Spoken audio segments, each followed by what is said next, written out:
Moi, je sais pas pour toi, Christophe, mais moi, c'est vrai que en fait, ça se construit presque tout seul parce que tout vient d'un concept de départ. Bon, si on prend Sillage, c'était pour parler d'une jeune fille qui est prise par des extraterrestres et finalement, ce qui est important, c'est la relation avec les gens qu'elle peut avoir. Et les missions qu'elle a sont aussi des choses qu'on essaye de faire, disons, résonner avec une actualité. Donc, tout ce qui se fait autour, c'est, en tout cas pour moi, c'est un peu plus, on va dire, à la Dumas, c'est-à-dire qu'on se dit, tiens, il y a ce personnage-là qu'on pourrait réutiliser plutôt que d'en prendre un autre. Donc on va le réutiliser. Tout ce qu'on a déjà mis en place sans le savoir reprend une cohérence au fur et à mesure. Mais j'aurais jamais pu dire à l'avance ce qui allait être Sillage il y a 15 ans, même si je connais la fin, et on en est encore loin. Mais c'est vrai que tout ça s'est construit au fur et à mesure. Oui, pour moi c'est exactement la même chose que Jean-David.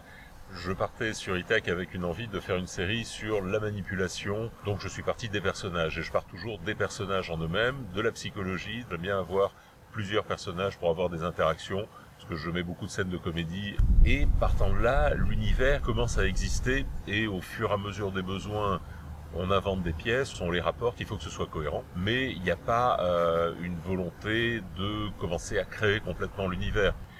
Créer un univers figé à l'avance, je pense, doit beaucoup bloquer la création autour de cette idée de géographie, d'histoire et d'univers particulièrement complexe, qui fait que les personnages n'ont plus de liberté de mouvement au cœur.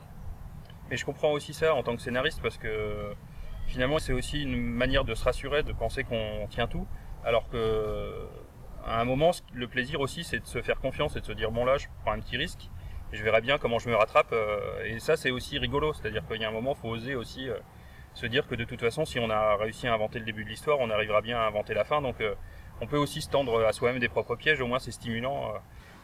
C'est exactement comme les dessinateurs, quand Giraud expliquait que des fois, le petit trait qu'il laisse partir au hasard va lui permettre ensuite de se demander comment il va s'en sortir avec ce trait en trop, et puis finalement de dessiner, de créer un truc qui était inattendu et qui va amener toute la richesse. Bah, dans le scénario, c'est un peu pareil. Enfin, je vois qu'on travaille de la même manière là-dessus. À un moment donné, clac, une idée qui n'était pas prévue débarque, vient se greffer en plein milieu. Donc il faut avoir une souplesse pour pouvoir organiser tout ça et en faire quelque chose de cohérent.